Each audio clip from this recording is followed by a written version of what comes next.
Hello, dear class 12 students. The next chapter that we are going to do today is Indigo. Right? So, here we go. Indigo is written by Louis Fisher. Right? British author he is. Okay? और इनके बारे में सिर्फ important बात ये ध्यान रखिएगा कि इन्होंने एक बुक लिखी है which is very famous, the life of Mahatma Gandhi. ठीक है, ये बुक माना जाता है कि महात्मा गांधी के बारे में, ये बायोग्राफी है इनफैक्ट महात्मा गांधी की, and it is thought that it is one of the best books ever written by someone on Gandhi जी.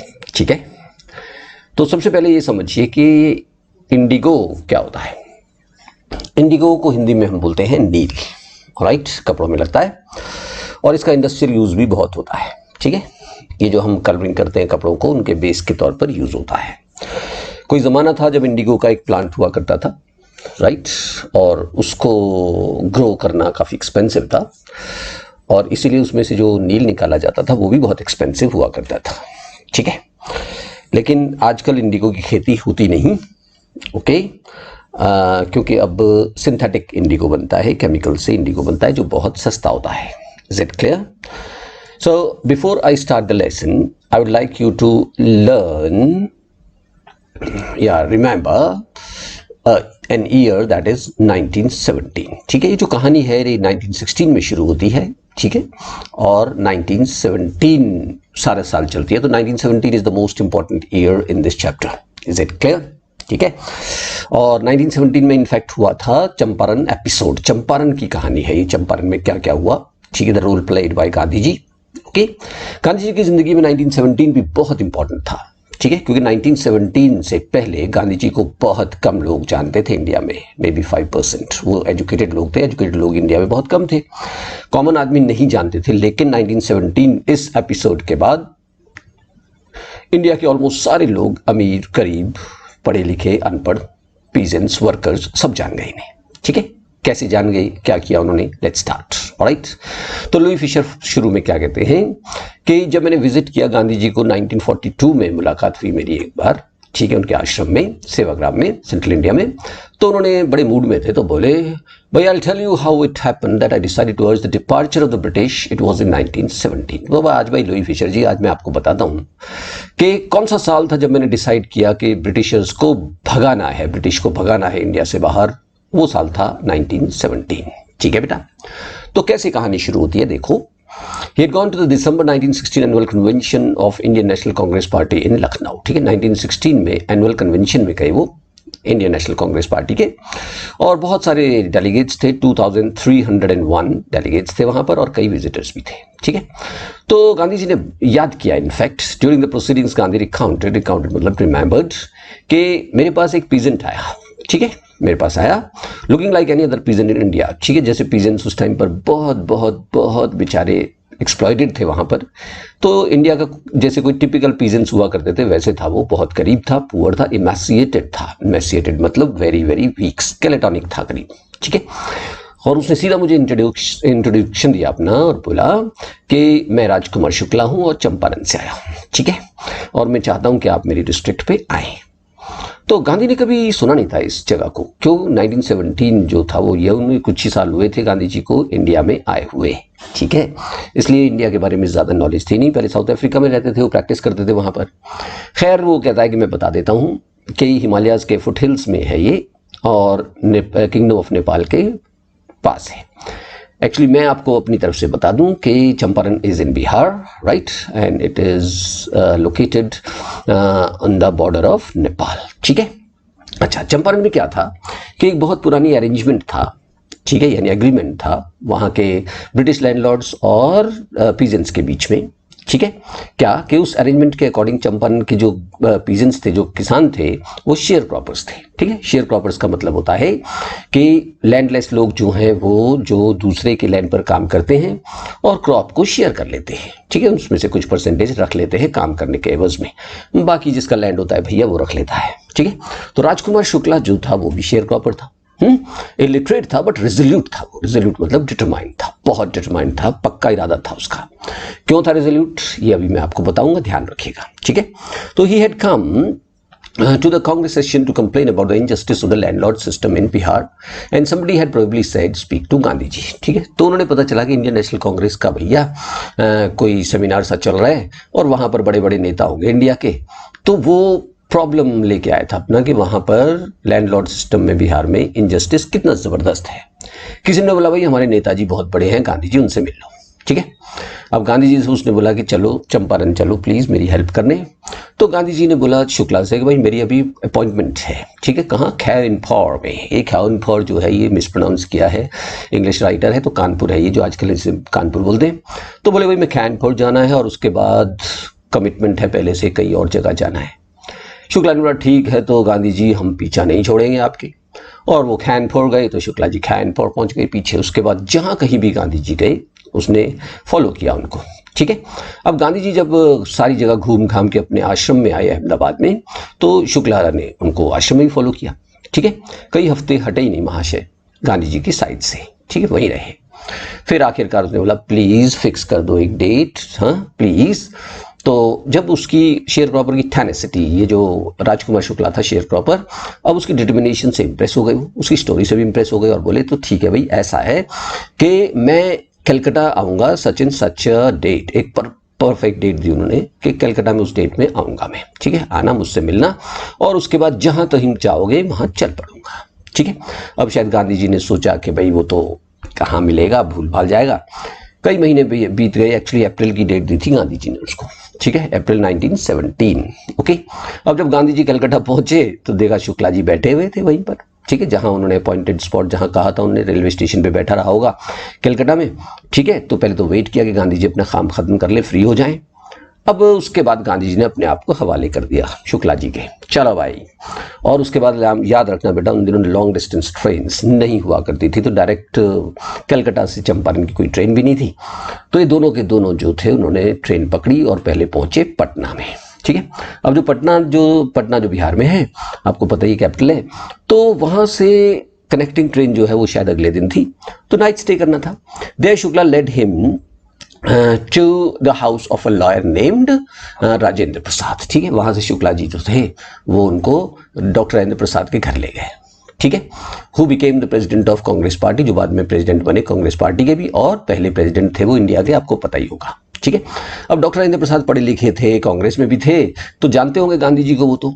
लेकिन अनफॉर्चुनेटली क्या हुआ कि Rajendra Prasad was out of town, वो थे नहीं घर पे। ठीक है, आउट ऑफ टाउन थे, लेकिन सर्वेंट्स जो थे वो शुक्ला को जानते थे कि ये एक पुअर ह्यूमन है। ह्यूमन मतलब पीजेंट है, मतलब फार्मर है, जो पेस्टर करता था उनके मास्टर्स को। पेस्टर का मतलब होता है ट्रबल, परेशान करता था राजेंद्र प्रसाद जी को। ठीक है, to help the indigo share croppers की, चलो मेरे साथ इंडिगो शेयर क्रॉपर्स की हेल्प करो। ठीक है, तो उन्होंने उनको रहने दिया वहां पर। ठीक है, गांधी जी को रहने दिया और शुक्ला को भी रहने दिया। और गांधी जी को उन्होंने क्या समझा, whom they took to be another peasant। उन्होंने सोचा कि गांधी जी भी एक किसान है, तो ठीक है भैया रह लो दोनों। अब ये क्वेश्चन ये आता है कि गांधी जी, उन्होंने क्यों सोचा कि गांधी जी एक किसान है, याद रखिएगा। तो पहला पॉइंट क्या है, because he was accompanied by a peasant whose name was Rajkumar Shukla, एक पॉइंट। और दूसरा द ड्रेसिंग सेंस। ठीक है, the way Gandhi ji looked, आपको पता है गांधी जी सिर्फ धोती पहनते थे उन दिनों, तो उन्होंने गरीब से सोचे, उन्होंने ये भी गरीब सा है पीजेंट। ठीक है, तो अलाउ कर दिया।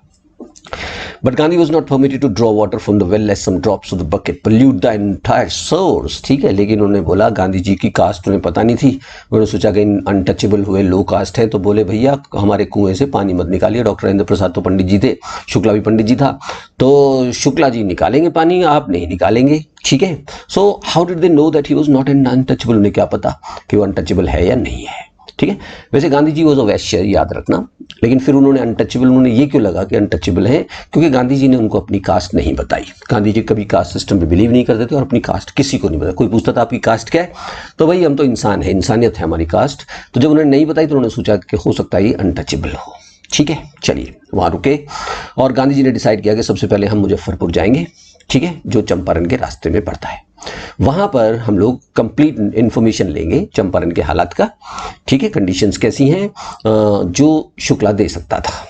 ठीक है, उससे ज्यादा चाहिए था उनको इंफॉर्मेशन, याद रखना। ठीक है, तो उन्होंने बोला कि भाई जब मुजफ्फरपुर में रहने की जगह वगैरह तो चाहिए ना, तो इसलिए उन्होंने एक टेलीग्राम भेजा प्रोफेसर जे.बी. कृपलानी को। ठीक है, जे.बी. कृपलानी जो थे वो प्रोफेसर थे इनफैक्ट आर्ट कॉलेज मुजफ्फरपुर में। ठीक है, और उनकी मुलाकात गांधी जी से हुई थी टैगोर के शांति निकेतन स्कूल में। ठीक है, 1-2 साल गांधी जी टैगोर के शांति निकेतन स्कूल में रहे थे कलकत्ता में पहले। ठीक है, तो वहां से जानकारी थी। तो वहां पर जो कृपलानी जी ने कह दिया हाँ जी आ जाओ, तैयार हैं। ठीक है, तो गांधी जी वहां से चले और ट्रेन जो थी वो 15 अप्रैल 1917 को मुजफ्फरपुर पहुंची। ठीक है, कृपलानी जी को टेलीग्राम मिल गया था, तो वेट कर रहे थे वहां पर बहुत सारे स्टूडेंट्स के साथ। ठीक है, अब कृपलानी जी ने उनके रहने का इंतजाम कहाँ किया? 2 दिन का इंतजाम किया घर में एक प्रोफेसर के, जिनका नाम था professor Malkani, teacher in government school. ठीक है, प्रोफेसर मलकानी जो थे वो टीचर थे गवर्नमेंट स्कूल के, यानी वो ब्रिटिश एम्प्लॉय थे, ब्रिटिश गवर्नमेंट के एम्प्लॉय थे, याद रखना, इंडिया इंडिपेंडेंट नहीं हुआ था तब तक। ठीक है, अब एक क्वेश्चन प्रोफेसर मलकानी से रिलेटेड, कृपलानी से रिलेटेड इतना क्वेश्चन नहीं आते जितने प्रोफेसर मलकानी से रिलेटेड आते हैं। एक क्वेश्चन आता है कि how can you say that professor Malkani was an extraordinary person? How can you say that professor Malkani was a courageous fellow? ठीक है, क्यों उन्हें करेजियस फेलो कहा गया है? क्यों? गांधी जी के वर्ड्स में सुनो answer. He was an extraordinary, it was an extraordinary thing in those days. It क्या है? मुझे यहाँ रोकवाना अपने घर में। गांधी जी को अपने घर में जगह देना रुकने के लिए वो बहुत एक्स्ट्राऑर्डिनरी चीज थी, बहादुरी का चीज थी वो। ठीक है, क्यों? Gandhi ji commented for a government professor to harbour a man like me, कि मेरे जैसे आदमी को जो स्ट्रगल कर रहा था फ्रीडम के लिए, ठीक है, उसको गवर्नमेंट एम्प्लॉय अपने घर में रख ले। ये बहुत ही एक्स्ट्राऑर्डिनरी बात थी, बहादुरी की बात थी। क्यों? क्योंकि in smaller localities the Indians were afraid to show sympathy for advocates of home rule. ठीक है, क्योंकि छोटी छोटी लोकेलिटीज में इंडियंस जो है वो गांधी जी, डॉक्टर राजेंद्र प्रसाद वगैरह, ये जो फ्रीडम स्ट्रगल के लोग थे, कर रहे थे, जो लड़ रहे थे, जवाहरलाल नेहरू वगैरह थे, इन लोगों को सिंपैथी शो नहीं कर सकते थे और अपने घर में जगह देना तो इम्पॉसिबल था, क्योंकि देवर एडवोकेट्स। यहाँ एडवोकेट्स वकील नहीं है, याद रखना, सपोर्टर्स है इसका मतलब। ठीक है, जो सपोर्ट करते थे गांधी जी जैसे लोग होम रूल को। चलिए, जब मुजफ्फरपुर पहुंचे गांधी जी, उनका अराइवल हुआ, एडवेंट मतलब अराइवल। ठीक है, और कि वो क्यों आए हैं ये बात जब फैली पूरे मुजफ्फरपुर में, ठीक है, तो धीरे धीरे ये बात चंपारण में ही फैल गई। अब शेयर क्रॉपर्स जो थे चंपारण में वो भागे भागे आए, जिनको कन्वेंस मिला, जिनको गाड़ी मिली, जिनको ट्रक मिला, जिनको बस मिली वो बस से, और कुछ ना मिला तो ऑन फुट, ठीक है, पैरों से ही चलते हुए आए कि भाई कोई आए हैं महात्मा जी हमारी हेल्प करने, अपने चैंपियन से मिलने आए। ठीक है, मुजफ्फरपुर के जो लॉयर्स थे उन्होंने गांधी जी से मुलाकात की।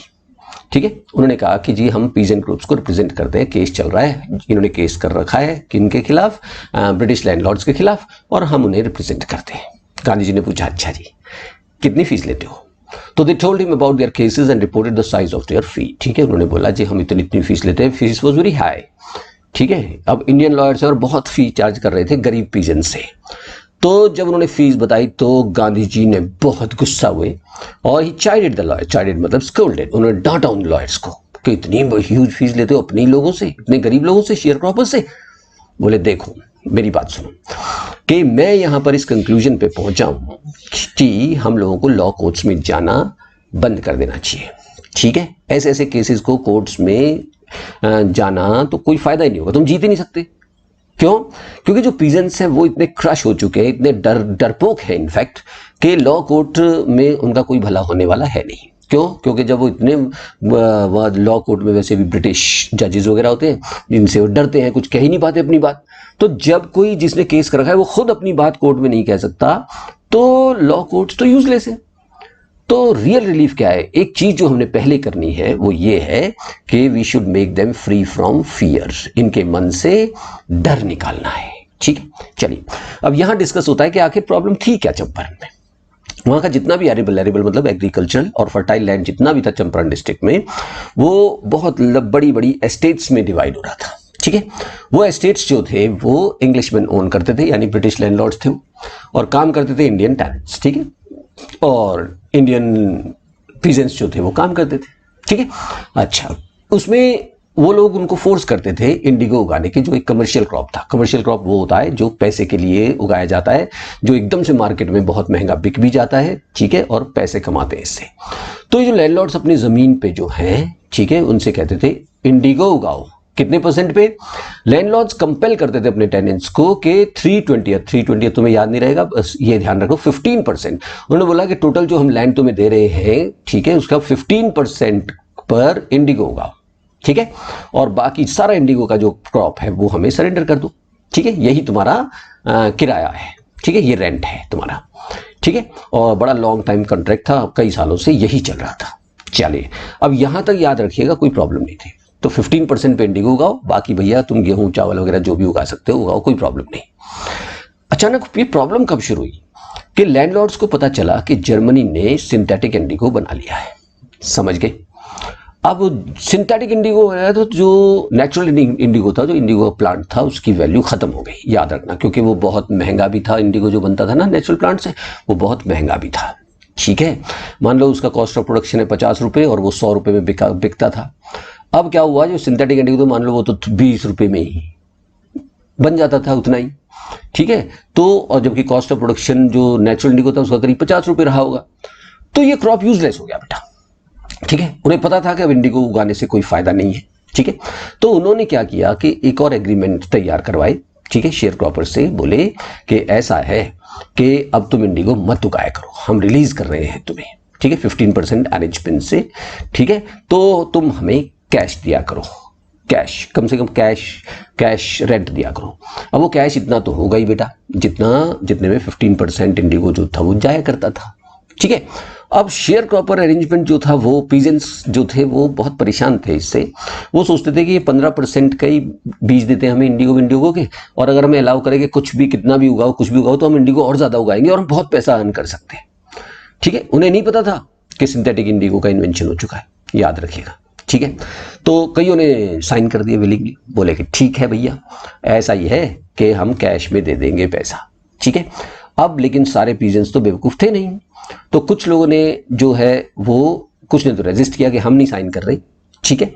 उन्होंने लॉयर्स लिए और केस कर दिया उनके खिलाफ कि हम तो पुरानी अरेंजमेंट हो 15% इंडिगो वाली अरेंजमेंट पे ही चलेंगे, ठीक है। और द लैंडलॉर्ड्स हैड, ज्यादातर ने साइन कर दिए, याद रखना, ज्यादातर ने तो साइन कर दिए। जिन्होंने साइन नहीं किए, ठीक है, उन्होंने लॉयर्स कर लिए और केस कर दिया इनके खिलाफ। और फिर लैंडलॉर्ड्स ने ठग्स को हायर कर लिया, ठग्स मतलब गुंडे वगैरह, और गुंडे वगैरह ने इनको बेचारों को पीटना शुरू कर दिया। इसी टाइम पर जो सिंथेटिक इंडिगो वाली बात थी वो उन इलिटरेट पीजेंट्स के पास पहुंची जिन्होंने साइन कर दिए थे। उन्हें पता था कि अबे वो इंडिगो उगा रहे बड़े आराम से, तो उन्होंने बोला अरे बाप रे, ये इंडिगो तो बेकार हो गया है भैया, और हमने बहुत पैसा दे दिया एडवांस में इन लोगों को। अब उन्होंने बोला जो हमने किराया दिया है वो वापस दो, वापस दो, वापस दो, वापस दो, वापस दो। अब अंग्रेजों ने जो चीज ले ली वो वापस कहां से देते थे, तुम्हें अच्छी तरह मालूम ही है। इंडियन स्ट्रगल फॉर इंडिपेंडेंस सुन ही लिया होगा तुमने, क्या होता था। बहुत परेशान थे, तो केसेस चल रहे थे कुछ पीजेंट्स के, और कुछ पीजेंट्स पिट रहे थे बेचारे, ठीक है। इसी दौरान गांधी जी आए चंपारण में, ठीक है, उनकी एंट्री हुई। अब पहले गांधी जी ये नहीं कि सीधा लड़ना शुरू कर देते थे, वो प्लान्ड वे में लड़ते थे वो, ठीक है। अब सबसे पहले उन्होंने फैक्ट्स को पता करना शुरू किया, ठीक है। उन्होंने बोला भैया ये एग्रीमेंट जो पेपर्स वगैरह हैं ये कहाँ मिलेंगे। एक तो ब्रिटिश पेजेंट्स के पास कोई नहीं थे एग्रीमेंट के पेपर्स, याद रखिएगा, हाँ। ब्रिटिश लैंडलॉर्ड एसोसिएशन के पास मिल सकते थे, तो पहले वो गए secretary of British landlord association. Secretary ने बोला कि मैं कोई इंफॉर्मेशन नहीं दूंगा, ना मैं तुम्हें बोलूंगा कि नया अरेंजमेंट या नया एग्रीमेंट क्या है, क्योंकि तुम आउटसाइडर हो। गांधी जी ने बोला मैं कहां का आउटसाइडर हो गया, Champaran is in India and I am also in India, ठीक है। लेकिन उन्होंने पेपर नहीं दिए, डॉक्यूमेंट्स नहीं दिए। अब क्या हुआ, अब ब्रिटिश ऑफिशियल कमिश्नर, जैसे हम लोगों के जो कॉन्ट्रैक्ट वगैरह होते हैं बेटा, ठीक है, वो एक तो जिन्होंने कॉन्ट्रैक्ट किया उनके पास होता है पेपर, और कचहरी में होता है हमारे यहाँ। तो ये कचहरी वाली बात क्या है, British official commissioner of the Tirhut division में चंपारण डिस्ट्रिक्ट आता था, तो अब वो ऑफिशियल के पास गए, ब्रिटिश ऑफिशियल कमिश्नर के पास, ठीक है, तिरहुत डिवीजन के, जो चंपारण डिस्ट्रिक्ट जिसका एक पार्ट था। उसने बोला भैया वो डॉक्यूमेंट्स दिखाओ जरा, क्या लिखवा रखा है और पीजेंट्स ने क्या अंगूठे लगाए या साइन किए। कमिश्नर तो ब्रिटिश ही था भैया, वो तो उनको ही सपोर्ट करेगा लैंडलॉर्ड को। एकदम से गांधी जी ने बताया कि जो कमिश्नर था ना वो तो भैया मुझे बुली करने की कोशिश करने लगा, डोमिनेट करने की कोशिश करने लगा, उल्टा पुल्टा बोलने लगा, और बोला ऐसा है गांधी जी, फटाफट यहाँ से खिसक जाओ, तिरहुत से निकल जाओ तेजी के साथ। गांधी जी ने बोला अच्छा ये बात है, ठीक है बेटा, तुम निकलने की बात करते हो हमें चंपारण से, अभी तो हम मुजफ्फरपुर में घूम रहे हैं, अब सीधा चंपारण जाएंगे, मोतिहारी जाएंगे जो कैपिटल है चंपारण की। तो वो गए नहीं और वो पहुंचे मोतिहारी जो कैपिटल ऑफ चंपारण। कई लॉयर्स भी गए उनके साथ, और रेलवे स्टेशन पे वास्ट मल्टीट्यूड मतलब a large number of people, ठीक है, बहुत से लोगों ने वेलकम किया गांधी जी को। ठीक है, अब वो एक घर में गए और उस घर को लिया और उसको हेडक्वार्टर बना के उन्होंने इन्वेस्टिगेशन शुरू की। ठीक है, और कहा कि अब अगर कोई भी पीजेंट को कोई भी अंग्रेज हाथ लगा दे, उनके गुंडे हाथ लगा दें, तो हमें बताना। ये तो एक रिपोर्ट आई कि एक पीजेंट जो है उसको मालट्रीट किया जा रहा है, उसको बहुत बदतमीजी की जा रही है, एक नियर बाय विलेज में उसको ट्रीट किया जा रहा है, पीटा जा रहा है। गांधी बोला ठीक है हम जाएंगे और देखेंगे, लेकिन फिर उन्होंने बोला आज मत जाइए आप, कल चलेंगे, आपको बिल्कुल बैंड बाजे के साथ ले चलेंगे। तो अगली मॉर्निंग जो है उनके लिए एक हाथी का इंतजाम किया गया और पूरी पब्लिक उनको साथ लेके, ठीक है, और चल पड़े उस जगह पर जहां ये इंसिडेंट हुआ था। ठीक है, तो वो ज़्यादा दूर नहीं गए थे कि पुलिस सुप्रिटेंडेंट का मैसेंजर आया, जो एसपी होते हैं, सुप्रिटेंडेंट ऑफ पुलिस होता है ना, उसको पता चला भैया वहाँ लफड़ा होने वाला है, कुछ तगड़ा ही, गांधी जी जा रहे हैं और वहाँ कुछ झगड़ा वगड़ा होगा। तो उसने फटाफट अपने मैसेंजर को भेजा। ठीक है, तो एसपी का जो मैसेंजर था उसने अपनी गाड़ी में गया, कैरेज में गया, घोड़ा गाड़ी में गया और ओवरटेक किया गांधी जी को और सीधा हाथी के आगे गाड़ी अड़ा दी और उसके बाद बोले कि चलिए साहब जल्दी से आप अभी इसी वक्त कैरेज में बैठिए। गांधी जी लड़ते वड़ते थे ही, तुम्हें पता है वायलेंट तो थे ही नहीं, बोला कैरेज में बैठिए हाथी से उतरकर। गांधी जी मान गए, एग्रीड। ठीक है, तो मैसेंजर उन्हें ले गया घर जहां पर वो हेडक्वार्टर था उनका, और वहां पर एक ऑफिशियल नोटिस सर्व किया। ठीक है, क्या लिखा हुआ था उसमें एसपी की तरफ से, इसी वक्त चंपारण छोड़कर चले जाइए। गांधी जी ने रिसिप्ट को साइन किया और उसमें लिखा मैं ना जा रहा भैया, कर लो क्या करोगे। He wrote on it that he would disobey the order. ठीक है, उसमें साइन कर दिया कि I am not going, you cannot force me to go out. Okay? अब जब एसपी का ऑर्डर उन्होंने नहीं माना तो उसका कॉन्सिक्वेंस क्या था, उनको एसपी ने ऑर्डर कंप्लेंट कर दी कोर्ट में और कोर्ट से समन आया गांधी जी को कि कल जरा फटाफट कोर्ट में पेश हो जाइए, आपने गवर्नमेंट ऑफिशियल का ऑर्डर नहीं माना, आ जाओ जरा कोर्ट में। ठीक है, रात को गांधी जी सोए नहीं, ये नहीं कि डर के मारे नहीं सोए, बहुत काम किया उन्होंने। क्या किया उन्होंने टेलीग्राम किया डॉक्टर राजेंद्र प्रसाद को, ठीक है, कि आ जाओ जरा, बिहार के दूसरे एरिया में थे, पटना में थे तुम्हें पता ही है, और दूसरे इन्फ्लुएंशियल लॉयर्स को आ जाओ भैया, मेरा केस चल सकता है, लड़ना पड़ेगा तुम्हें केस। उसके बाद उन्होंने आश्रम में इंस्ट्रक्शंस भेजे, ठीक है, कि मैं जरा, तुम सोच रहे हो कि मैं जल्दी से आ जाऊंगा यहाँ, लगता है मुझे बहुत टाइम लग जाएगा। और उन्होंने एक पूरी रिपोर्ट जो है वाइस रॉय को भी टेलीग्राम कर दी। ठीक है, vice Roy boss of India at that time, ठीक है, उस टाइम पर बॉस थे, तो उन्होंने पूरी की पूरी रिपोर्ट वाइस रॉय को भी भेज दी कि यहाँ पर ये पीजेंट्स के साथ ये नाइंसाफ़ी हो रही है। ठीक है, अब जो ये अगला सीन है भैया, सिंघम मूवी देखिए तुमने, सिंघम, बस जैसे वो जयकांत शिखर जी पहुँचते हैं सिंघम के गाँव में और पब्लिक इकट्ठी हो जाती है, यही हुआ यहाँ। ठीक है, सुबह क्या हुआ, पूरा मोतिहारी में भैया पीजेंट्स चारों तरफ और उन्हें घेर लिया court. Is it clear, black with peasants. ठीक है, तो वहां पर डार्क स्किन्ड जो हमारे पीजेंट्स थे भैया सारे इकट्ठे हो गए। उनको नहीं पता था गांधी जी ने साउथ अफ्रीका में क्या तीर मारा है, साउथ अफ्रीका की हिस्ट्री नहीं जानते थे वो गांधी जी, बस उन्होंने ये सुना था उन्होंने कि एक महात्मा गांधी जी हैं, वो हमारी हेल्प करना चाहते हैं और अथॉरिटीज़ उन्हें परेशान कर रही है, कन्फ्लिक्ट हो गया अथॉरिटीज़ के साथ। ठीक है, और उन्हें गांधी जी ने नहीं बुलाया था बेटा, किसी ने इन्फॉर्म नहीं किया था, लेकिन स्पॉन्टेनियसली ऑटोमेटिकली उन्होंने डेमोन्स्ट्रेट करने के लिए हज़ारों लोगों ने, दसियों हज़ार लोग, ठीक है, ने कोर्ट हाउस को घेर लिया। ठीक है, बिना डरे, और पहली बार गांधी जी भी मन मन मुस्कुराए कि शाबाश, अब लिबरेशन फ्रॉम फियर हो रहा है वो, यानी जब मेरे सपोर्ट में ब्रिटिश कोर्ट को घेर लिया इसका मतलब डर दूर हो रहा है उनका। ठीक है, अब वहाँ ऑफिशियल्स जो थे, पुलिस वाले जो थे वो बहुत कम थे, पब्लिक बहुत ज़्यादा हो गई। ठीक है, अब वो बेचारे पावरलेस हो गए, बोला भैया यहाँ इन्होंने अटैक वटैक कर दिया तो गए काम से।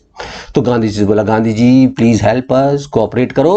गांधी जी ने भैया बिल्कुल रोका, रेगुलेट किया क्राउड को, नहीं वायलेंस नहीं, भाइयों और भाइयों, बहनें तो थी नहीं ना, तो सब पीजेंट्स को कंट्रोल किया, रुक जाओ, अटैक वटैक नहीं करना, बहुत पोलाइट और फ्रेंडली तरीके से पीजेंट से ही बात की और ऑफिसर से ही बात की।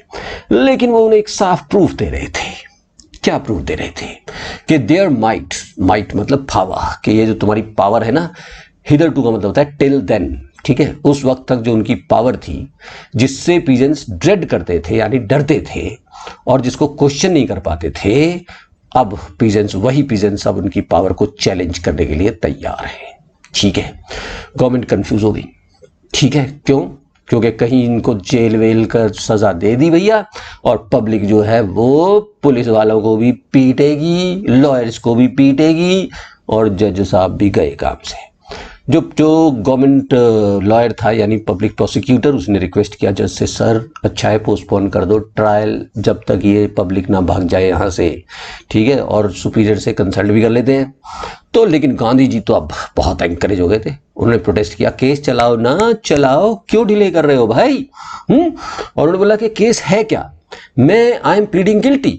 अगर तुम कहते हो कि मैंने कोई क्राइम किया है तो मैंने किया है, लो सुन लो। अब He was involved, he told the court, in a conflict of duties। ठीक है, बोला एक्चुअली मेरी, गांधी जी ने बोला मेरी दो ड्यूटीज हैं, दोनों ड्यूटीज में कन्फ्लिक्ट हो रहा है। क्या ड्यूटीज हैं? एक ड्यूटी है कि मुझे लॉ ब्रेकर नहीं बनना चाहिए, बैड एग्जाम्पल नहीं पेश करना चाहिए, यानी मुझे एसपी का ऑर्डर मानना चाहिए था, ये ड्यूटी है मेरी एज अ सिटीजन, बिल्कुल सही बात है। लेकिन दूसरी तरफ मेरी एक और ड्यूटी है, वो है ह्यूमैनिटेरियन नेशनल सर्विस, इंसानियत की और देश की सेवा करना, जिसके लिए मैं यहाँ आया हूँ।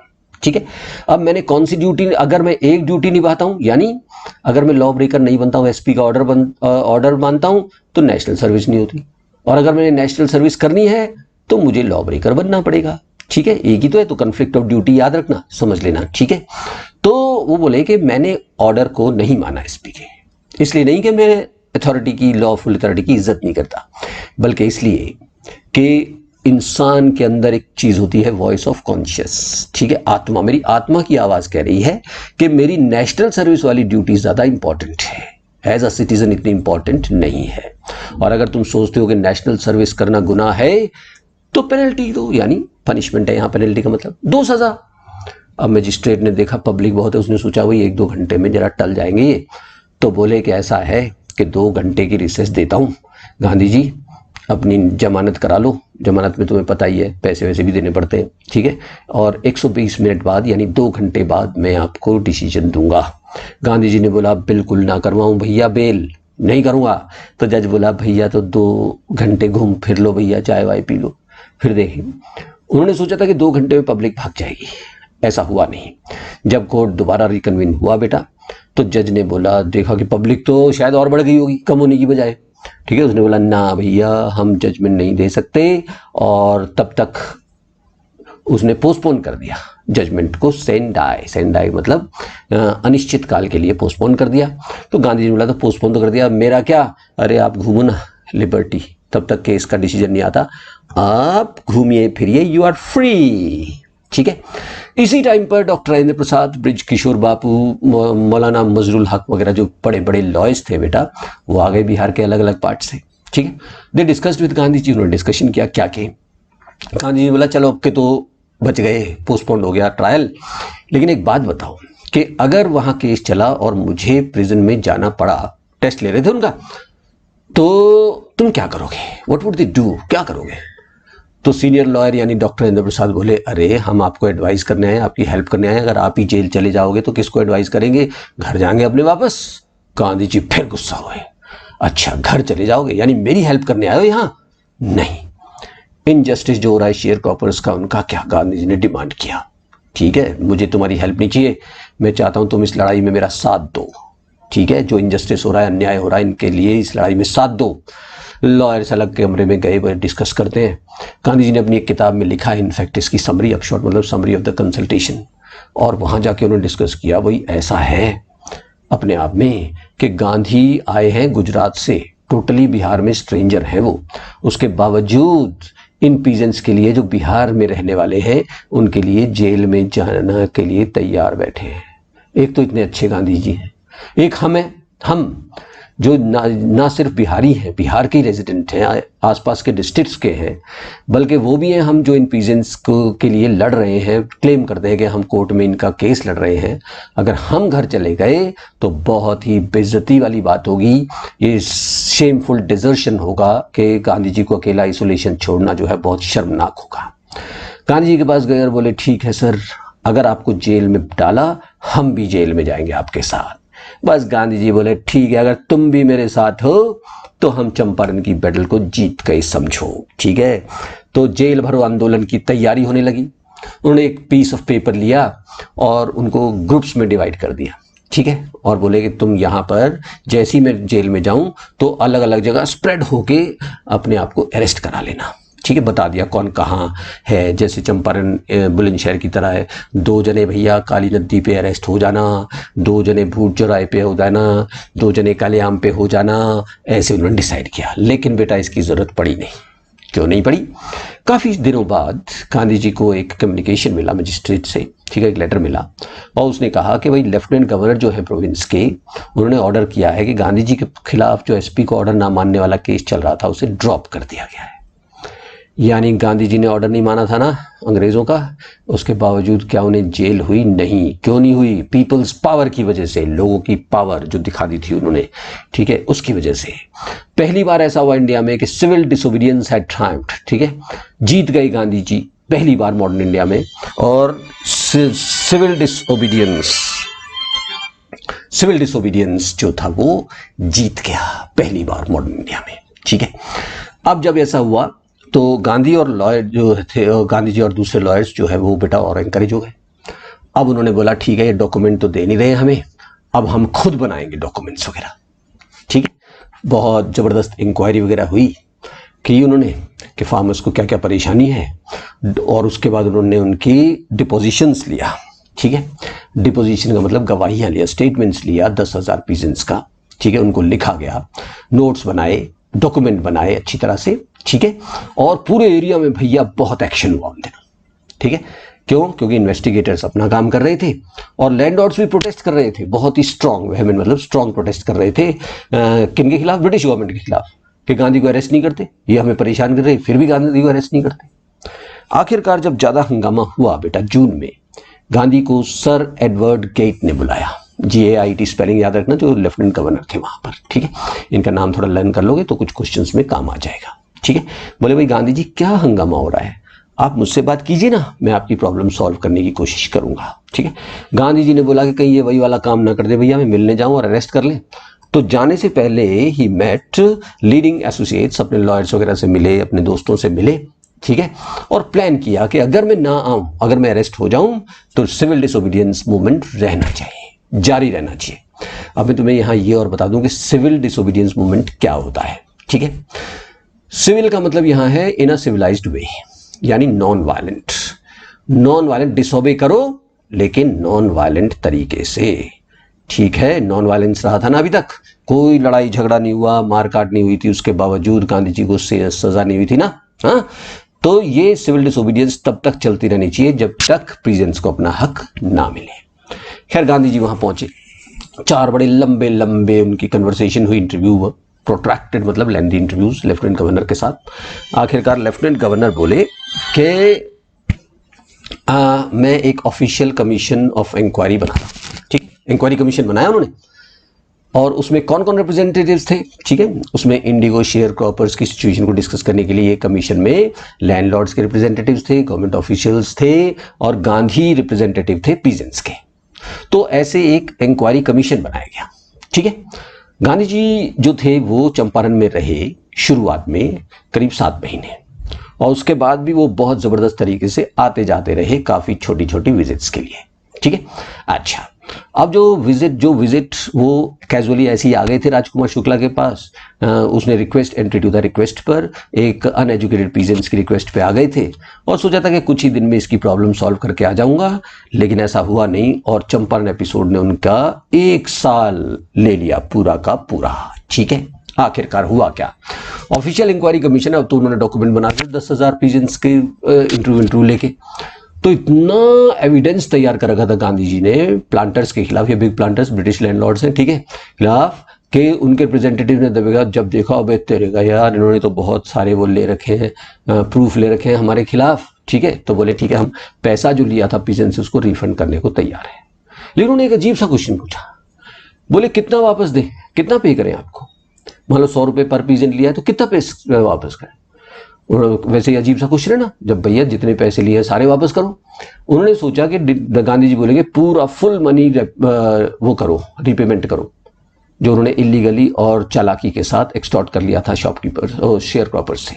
ठीक है, गांधी बोला अच्छा 50% दे दो। अब वहां पर एडमेंट हो गए, वो जिद पकड़ ली गांधी ने, 50% दे दो बस, और इसी से हमारा सोल्यूशन हो जाएगा, निकालो 50%। अब एक रेवरेंड जे.जेड हॉज है, ब्रिटिश मिशनरी, ठीक है, जो चंपारण में थे उस टाइम पर, इन्होंने भी एक बुक लिखी है बेटा चंपारण के लिए। उन्होंने अपनी बुक में लिखा क्या कि ये सोचा उन्होंने, ब्रिटिश लैंडलॉर्ड के रिप्रेजेंटेटिव्स ने ये सोचा क्या कि ये अटके रहेंगे 50% पे, ठीक है, और हम कहेंगे ना इतने है नहीं, हमारे तो पैसे खर्च हो गए। ठीक है, तो जो रिप्रेजेंटेटिव था प्लांटर्स का वो बोला भाई 25% वापस दे सकते हैं, 25%, 50% तो है ना हमारे पास, ठीक है, और वो तो हम अभी दे सकते हैं अगर कहो तो। और वो हैरान हो गया जब गांधी जी ने बोला चलो ठीक है भाई 25% दो और बात खत्म करो। डेडलॉक ब्रेक हो गया। अब गवर्नमेंट ऑफिशियल्स के इंक्वायरी कमीशन के सामने कह चुका था वो 25% दे देंगे हम। अब तो फटाक से भैया 25% तो देना पड़ा उन्हें वहीं के वहीं। ठीक है, सेटलमेंट अडॉप्ट हुआ यूनिवर्सली, ठीक है, कमीशन का। अब देखो पीजेंट्स या दूसरे लॉयर्स शायद गांधी जी से नाराज हो गए होंगे कि भैया दिए 100 रुपये और मिल गए 25 रुपये वापस, ये भी कोई बात हुई? तो गांधी ने एक्सप्लेन किया, बहुत बढ़िया तरीके से एक्सप्लेन किया। ठीक है, बोले पैसा तो इंपॉर्टेंट है ही नहीं boss, amount of the refund was less important. ठीक है, इंपॉर्टेंट ये है कि ये ब्रिटिश लैंडलॉर्ड से, याद रखना, और हमने मजबूर किया उन्हें कि हमारा पैसा वापस दे, चाहे वो कितना भी है। ठीक है, और इसके साथ साथ हमने एक डेंट मार दिया उनकी प्रेस्टीज में। आज तक क्या सोचते थे कि अभी तक पीजेंट्स, जो जहां तक पीजेंट्स का लेना था, पीजेंट्स के साथ जो प्लांटर्स थे वो भैया गॉड की तरह बिहेव करते थे, लॉर्ड्स की तरह, अबव लॉ, जिनका लॉ कुछ नहीं कर सकता था। लेकिन अब पीजेंट्स को पता चला कि हम भी अगर चाहें तो इनसे छीन सकते हैं, अपना हक छीन सकते हैं, हमारे भी राइट्स हैं, डिफेंडर्स हैं। और इससे क्या हुआ, जब एक बार 25%, शायद वो कहता कि अच्छा हमें तो 10% देंगे हम, तो शायद गांधी जी बोलते चल 10% ही दे। पहली बार जो इलीगली अचीव की हुई चीज ब्रिटिशर्स ने वापस की थी बेटा, और लैंडलॉर्ड्स में करेज आ गया कि अगर हम लड़े तो हम इनसे बहुत कुछ अपना वापस ले सकते हैं। अब उसके बाद जो गांधी जी ने जो अल्टीमेट सोचा था वही हुआ बेटा। ठीक है, कुछ साल बाद ब्रिटिश प्लांटर्स जो भी करते थे वहां पर पीजेंट्स ने लड़ना शुरू कर दिया। कई साल बाद की बात है, गांधी जी तो चले गए थे वहां से, लेकिन उन्होंने अपने हक के लिए इतने लड़े कि वो जो ब्रिटिश प्लांटर्स थे वो अपनी एस्टेट्स को छोड़कर भाग गए, और आखिरकार वो जो एस्टेट्स थी वो पीजेंट्स के नाम हो गई बेटा। ठीक है, इंडिगो शेयर क्रॉपर्स खत्म हो गए, यानी the share croppers became land owners. Ultimate benefit था ये। देखा, अगर उस टाइम पर 25%, 10% पे अटके रहते तो ये कभी ना होता। तो करेज दे गए उन्हें, उस करेज से उन्होंने अपनी लड़ाई लड़ी और अल्टीमेटली लैंड ओनर्स बन गए वो। ठीक है, लैंड उनके नाम हो गया। तो कहानी तो यहां खत्म हो जाती है। ठीक है, लेकिन उसके बावजूद गांधी जी सिर्फ जमीन के लिए नहीं लड़ रहे थे, उनके पैसे के लिए नहीं लड़ रहे थे। वहां इन्होंने स्ट्रांग कैसे बनाया, उन्हें करेजियस कैसे बनाया, सेल्फ रिलायंट कैसे बनाया, इसकी एक अलग कहानी। वो कभी भी पॉलिटिकल और इकोनॉमिक सॉल्यूशन से संतुष्ट नहीं हुए गांधी जी। पॉलिटिकल सॉल्यूशन मिल गया था, यानी लैंड मिल गया उन्हें, उनको पैसा भी मिल गया, तो उन्होंने सोचा कि कल्चरल और सोशल बैकवर्डनेस बहुत है चंपारण विलेजेस में। जब हम कल्चरल सोशल बैकवर्डनेस की बात करते हैं तो हम एजुकेशन और हेल्थ की बात करते हैं बेटा। तो वो सोचते थे कि मैं इसके लिए भी कर दूं कुछ। तो जिस टाइम वो लड़ाई चल रही थी ना चंपारण में, तो अंडरग्राउंड वो ये काम भी कर रहे थे। उन्होंने बोला भैया इनको पढ़ाई वढ़ाई का इंतजाम किया जाए। उन्होंने टीचर्स के लिए वो किया कि भाई हमें टीचर्स चाहिए। फटाफट 4 टीचर्स तो वहीं हो गए, एक महादेव देसाई थे, एक नरहरि पारिक थी, उन दोनों की वाइफ्स थी। ठीक है, उन्होंने वॉलंटियर करके टीचर जी हम पढ़ाएंगे बच्चों को बिना पैसे के, तो वॉलंटियर टीचर्स बन गए। और फिर पेपर में छपवाया गया कि टीचर्स चाहिए, गांधी जी को टीचर्स चाहिए। ठीक है, वॉलंटियर। तो कई लोग और आ गए, बॉम्बे, पूना और दूसरे डिस्टेंट पार्ट से बेटा। ठीक है, देवदास गांधी जी का जो यंगेस्ट बेटे थे वो बड़े समझदार से थे, वो भी आ गए आश्रम से। और मिसेस गांधी भी चंपारण पहुंच गई। ठीक है, एक बार तो, और वहां पर इन सब की हेल्प से प्राइमरी स्कूल्स खोले गए 6 गांव में बेटा। और कस्तूरबा बाई ने आश्रम रूल्स वगैरह सीखा, पर्सनल क्लीननेस क्या होती है, कपड़े किसके साफ रखो, नालियाँ बनाओ, ठीक है, और सैनिटेशन वगैरह, कम्युनिटी सैनिटेशन वगैरह, जैसे हम कहते हैं ना कि ओपन डिफेकेशन वगैरह, बाहर टॉयलेट बनाओ, जो ये आजकल सफाई अभियान चल रहा है, ये सब एक्चुअली आइडिया गांधी जी का ही था। तो ये सब भी उन्होंने किया, ठीक है। उन्होंने देखा कि हेल्थ कंडीशंस बहुत खराब है, उन्होंने यही पूछा भाई डॉक्टर है कोई वॉलंटियर, तो एक ही मिला डॉक्टर, तो खैर उसने बोला ठीक है मैं बिना पैसे सर्विसेज दूंगा 6 महीने को। अब वो डॉक्टर भी क्या, मतलब वहाँ डॉक्टर क्या करता बेचारा, मेडिसिन अवेलेबल नहीं थी, सिर्फ 3 मेडिसिन अवेलेबल थी, एक कैस्टर ऑयल था, एक कुनैन थी और सल्फर ऑइंटमेंट। वो डॉक्टर इन्हीं तीनों से सबका इलाज कर देता था। जैसे किसी ने देखा भाई मेरी जीभ में मोटापा हो गया है, सूज गई है, ठीक है, तो वो कैस्टर ऑयल पिला देता था। किसी को मलेरिया होता था तो कुनैन देता था और कैस्टर ऑयल पिला देता था। किसी को स्किन इरप्शन हो रहा है यानी फोड़े फुंसी हो रहे हैं तो उसको ऑइंटमेंट लगाते थे, सल्फर ऑइंटमेंट, ठीक है ये, और कैस्टर ऑयल पिला देते थे। गांधी जी ने यह भी नोट किया कि विमेन के कपड़े बहुत गंदे हैं, फिल्दी स्टेट, विमेन के तो कपड़े बहुत ही गंदे हैं। तो खुद तो विमेन से बात कर नहीं सकते थे भैया, वो जमाना जरा अलग था। तो उन्होंने कस्तूरबा गांधी को बोला कि तुम बात करो ना इनसे कहो कि कपड़े धोया करें, प्रेस करा करें, अलमीरा में रखा करें वगैरह वगैरह। जब कस्तूरबा गांधी ने भाषण दिया तो एक विमेन ने बोले इधर को आओ जरा, कस्तूरबा जी तुम मेरी हट पे आ जरा। हट में ले गई, बोली ये आप कह रही, देखो मैं बक्से का क्या करूंगी, मेरे पास बक्सा नहीं, कबर्ड नहीं क्लोथ्स के लिए। जानती है क्यों? क्योंकि ये जो साड़ी मैंने पहन रखी है ये इकलौती साड़ी है ये एक साड़ी, कहां से धोऊं बताना जरा। तब पता चला कि वहां गरीबी कितनी है। खैर अपने चंपारण में लॉन्ग स्टे के दौरान गांधी जी ने बहुत लॉन्ग डिस्टेंस वॉच रखा बेटा आश्रम में, ठीक है, और रेगुलर इंस्ट्रक्शंस वगैरह बाई मेल जो थे वो भेजते भी रहते थे अपने, आश्रम का भी नहीं भूलते थे वो, ठीक है, और फाइनेंशियल अकाउंट्स भी पूछते रहते थे। तो आश्रम का तो इतना ख्याल रखते थे कि एक बार उन्होंने रेजिडेंट्स को ये तक बोला कि वो जो हमारी ओल्ड सैनिटेशन टैंक्स हैं, लेटरिन ट्रेंचेस जो सैनिटेशन टैंक्स हैं वो बहुत साल हो गए हैं, 10-20 साल हो गए हैं, ठीक है, इसलिए आप नए सैनिटेशन टैंक बना लीजिए वरना ओल्ड वंस में से बदबू आ जाएगी। तो यहां तक वो देखते थे, ध्यान रखना, ठीक है। गांधी जी की जिंदगी में चंपारण एपिसोड एक टर्निंग पॉइंट था, याद रखिएगा, ठीक है। टर्निंग पॉइंट क्यों था ये मैं एक वीडियो में स्पेशली आपको जो revision through questions and answers करता हूं उसमें बहुत अच्छी तरह से बताऊंगा, याद रखिएगा, ठीक है। वैसे टर्निंग पॉइंट इनका इसलिए था, 2 बातें इसलिए थी कि पहले उस दौरान गांधी जी को सब लोग जान गए, ठीक है बेटा, क्योंकि गांधी जी ने प्रूव किया कि सिविल डिसोबीडियंस से हम विक्ट्री हासिल कर सकते हैं, ठीक है। अब उनसे जब पूछा गया आप तो बहुत महान काम किया, बोले मैंने कुछ नहीं किया भाई, बहुत ऑर्डिनरी चीज की मैंने ब्रिटिशर्स को दिखाया कि तुम मेरे कंट्री में मुझे ऑर्डर नहीं कर सकते। लेकिन चंपारण बेटा कोई एग्रेसिव मूवमेंट नहीं थी, डिफाइंस, ठीक है, यानी एग्रेसिवली डिसोबीडियंट नहीं थे, एग्रेशन नहीं था, डिसोबीडियंस था लेकिन एग्रेसिव नहीं था। तो वो तो बस कहां से शुरू हुआ है चंपारण का ये सब हुआ, क्योंकि वो एलिवेट करना चाहते थे, रिमूव करना चाहते थे परेशानी, डिस्ट्रेस मतलब ट्रबल्स किनकी, पुअर पीजेंट्स की, ठीक है। गांधी जी का यही सिस्टम था बेटा। और क्या गांधी जी पॉलिटिक्स खेलते थे? हाँ, पॉलिटिक्स हमेशा बुरी नहीं होती। जब तुम पॉलिटिक्स खेलते हो अपने ही लोगों के फायदे के लिए तो वो पॉलिटिक्स पॉजिटिव पॉलिटिक्स होती। तो उनकी पॉलिटिक्स क्या थी? वो अपनी पॉलिटिक्स को इंटरवाइन करते थे, उलझा देते थे practical day to day problems of the millions. Politics क्या है ये आजकल के नेता समझते नहीं हमारे, ठीक है।